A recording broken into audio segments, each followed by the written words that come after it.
Using samurai wisdom today. Can we use samurai wisdom today? My name's Anthony Cummins and I am running the Samurai School of War called Natori Ryu, and we use a book called Book of Samurai.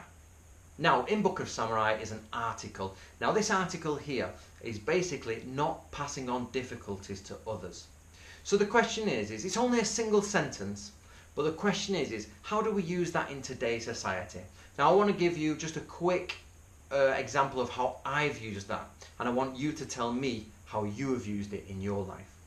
Now, recently I've just got rid of my car and I got a new car, but my old car was getting on a bit, it was getting a bit old, and it was just time to retire it. However, I could have got about £500, maybe £600 for it, probably about $1,000 if I'd have pushed it.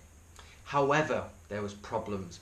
The turbo had broken. The car itself was very reliable. It always started, it always drove, it never broke down. It was absolutely brilliant like that. However, the turbo was broken, which meant on the motorway it would find it really difficult to accelerate and match modern cars. And especially when you were going uphill, you could see it losing speed. It was still going at the correct speed, but you couldn't pull out. So if there was a problem and a truck came, I found it really difficult to get out of certain situations. But in addition to that, I kept getting pulled over by the police. The police kept pulling me over and asking, have you been to this certain area in England, or where are you from? And it turns out, and they turned up at my house, it turns out that somebody has cloned my car in England. So what that means is they've taken a photograph of my car, they've matched the license plates, the number plates in the UK, and basically they're using it for crime. So they go around selling I think it was stolen computers from my car. So the police kept pulling me over. Eventually we got down to it, I showed them my website, who I am, I'm an author and all that, and they were like, oh, okay, right, it's not you. And I think they had CCTV footage of this guy, and they just couldn't catch him at the time. But that meant I kept getting pulling over, and when they pulled me over, they'd say, oh, okay, Anthony, yep, you're on file, it's you, that's okay. All right, cheers, bye. But I didn't want to push that difficulty onto somebody else. So for a start, I didn't want them to be in trouble on the motorway. I didn't want them to be pulled over by the police, even though they would never get in trouble. It's an annoyance.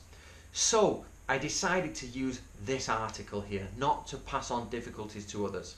Now, it came at a loss to me. I scrapped the car, which got me £50, so 10%. I got 10% of the car's cost. So I lost out on about £500, £450, which could have bought me a new camera for YouTube. It could have brought me, it could have been excellent. It could have been a right good, nice chunk of money. But I decided to use samurai wisdom in this situation because the money is not worth me passing on difficulties to others. So if it's your difficulty, take care of it. It was my car, it was my responsibility, I had to take care of it. Now, if I'd passed that on to others saying, yeah, it's a good runner, it always starts, doesn't break down, it's not a lie, but it isn't very good on the motorway, and you'll get pulled over by the police. So I'm not lying, but I'm withholding things and passing it on. It wasn't worth it. So if we're going to follow this school of Natori Ryu, make sure you follow it in all aspects, as best as you can. Try and get it as close as you can. So that's an example of me using one of the skills out of the scroll Heika Jodan. Can you please give me one of your examples? The comments below on this channel are always stopped. We don't want conversation here. We want the conversation to go on Natori Ryu Hub on Facebook. So go over there. This video will be posted, and let me know what you think about how you have used this skill.